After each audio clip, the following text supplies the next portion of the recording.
Okay, so like remember all those viral dances or that feta pasta that like everyone was making? Oh, yeah. Well, those might be like memories in the US pretty soon, right? Yeah, that's true. The Supreme Court just, upheld that nationwide TikTok ban, Right. and it's kind of a big deal. It's crazy that it was unanimous too, right? I mean, Yeah. usually there's like some political divide on these big issues, but this shows just how seriously like everyone is taking this whole potential threat of TikTok. Right. It's like, whoa, okay, this is a big deal. And Mm. you gave us this great episode of Today in Tech Yeah, to like really break down what's going on. absolutely. And that's what we're doing today, We're diving deep into like the whys Mm. and the whos and what next, like what happens now. Yeah, the fallout is crazy. Right. This is way more than just an app, We're talking Okay. about culture, business, like even international relations potentially. Think about like the millions of people who've built like whole careers on TikTok. Right. Like what happens to them? Yeah, and how we get our news and trends and it just, does this kick off a whole new era of internet restrictions? Like, it's a lot to unpack. Yeah, it's kind of overwhelming if you really think about it. Like That's right. where do we even begin? Let's start with the ban itself. Okay. So, come January 19th, 2025, like no more new downloads, Right. no updates, nothing. Yep. And for the 170 million Americans who are already on TikTok, it's kind of like being stuck in a time capsule, Oh, absolutely. while the rest of the world moves on. Yeah, it is. So like at the heart of the issue, right, is data.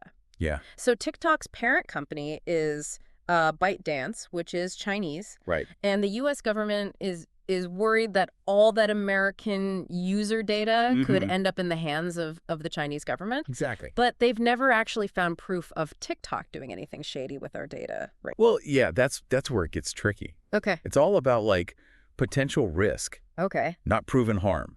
It's like imagine trying to explain to someone why they need to lock their doors even if they've never been robbed before. Oh, okay. So it's like a preemptive strike almost, right? Kind of, yeah. They're worried about what could happen, not what has happened. Exactly. And they're arguing that, when it comes to national security, you can't afford to like wait for something bad to happen before you act. Right. But that does raise some tough questions like how much freedom are we willing to give up in the name of security? And how do you measure something like as intangible as potential risk? There's not like a clear formula. Exactly. So, and this isn't just hypothetical, right? Yeah. This is people's lives we're talking about. It is. Think about like Addison Rae or Charlie D'Amelio or any of those like huge TikTok stars Oh, yeah. who built a whole empire on this app. Their income, their brand, their whole strategy like might just need to change overnight. Poof. Gone. It's like the people on the podcast said, it's a ripple effect that's going to disrupt a lot of livelihoods. Yeah, for sure. What happens to all the businesses, who rely on TikTok ads, Right.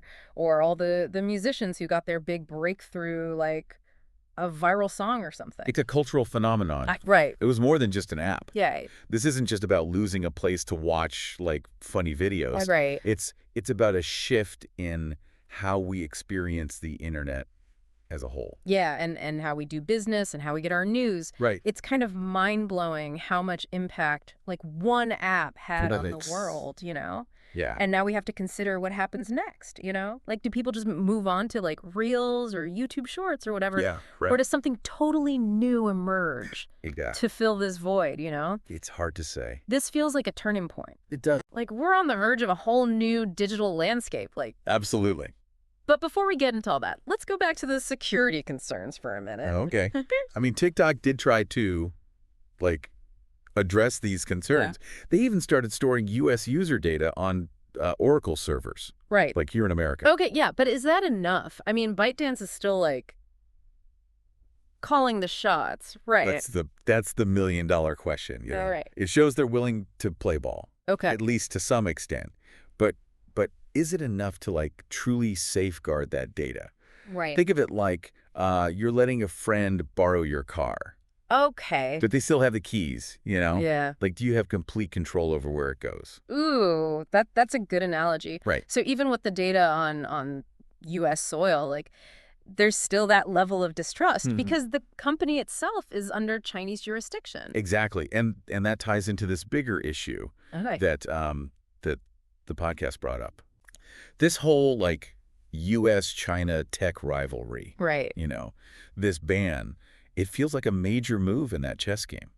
So it's not just about protecting data then. It's about America trying to like stay ahead of China in the tech world. It's all connected, yeah. Okay. Think about, like, the influence TikTok has, not just on, like, entertainment, but on, like, trends and news even, Yeah. Like, even political discourse, Uh-huh. that's a lot of soft power. Yeah. And the U.S. is clearly concerned about China having that kind of reach. So is this a smart move to like protect American interests? Or could it backfire? Like could it make things worse between the two countries? I mean, that's the debate, isn't it? Right. Some people argue it's, like, necessary to safeguard national security, Okay. while others say it's, protectionist and could trigger, like, retaliation against, like, American companies in China. Yeah. It's a delicate balancing act for sure. Yeah. It really is. And speaking of balance, right? The new administration's like walking right into this mess. Oh, yeah. What are their options even? Like what can they even do? Well, I mean, they could stick with the ban. Okay. They could tweak it. Right. They could even try to, like, negotiate a whole new deal. Okay. It all depends on, like, their priorities, security, the economy, Right. even public opinion. Right. I mean, remember, it's 170 million Americans Yeah, that's a lot of people. who use TikTok, and they're not going to stay quiet about this. Imagine like your favorite app just vanished. Oh, I know. It'd be chaos. It would be. And it's not just about the entertainment. People use it to like connect and build communities and even like, organize for social causes and stuff. Yeah, Like totally. it was like they said on the podcast, like TikTok's this hub for trends, memes, and even activism. It's true. So banning it isn't just a tech issue, it's a social and cultural one too. So where do we even go from here? That is the question, isn't it? This whole thing feels like it's just the beginning of a much bigger conversation, Yeah. Yeah, it's like we're standing on the edge of this whole new digital world and we don't even know like what the rules are yet. Yeah, and it's not just about TikTok, Right. this whole situation. It's like a canary in the coal mine, you know what I mean? Yeah. It's showing us that data security and digital sovereignty, like, these are becoming, like, the defining issues of our time. It makes you wonder like what does this mean for other foreign-owned platforms? Yeah. Like are we going to see more bans, more restrictions? It's definitely a possibility. Yeah. I mean, this case sets a precedent. Right. Yeah. And other countries might follow suit. Okay. So Imagine, like, a world where the internet is, like, fragmented, yeah, divided along, like, national borders. that's a scary thought. It is. Like what would happen to like the free flow of information? Right. To global commerce, to the way we connect with people around the world. Like, these are exactly the questions we need to be asking. Right.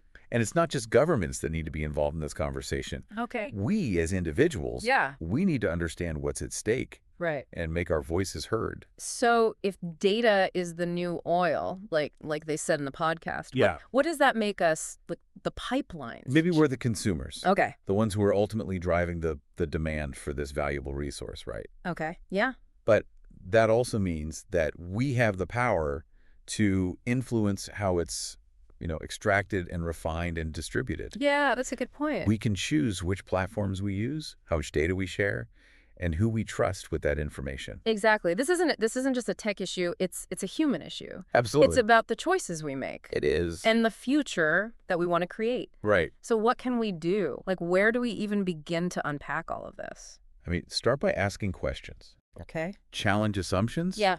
Don't take anything for granted. Mhm. This is a complex issue. Yeah.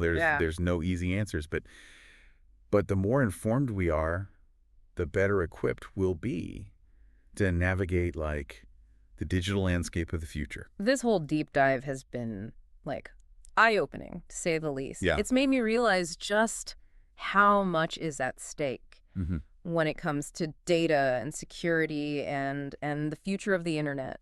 It is a lot. Well, thanks for taking us on this journey. Of course. I know I'm going to be thinking about all this for a long time to come. Me too. And hopefully you listening out there will be too. This is The Deep Dive. Signing off for now. Stay curious, everyone.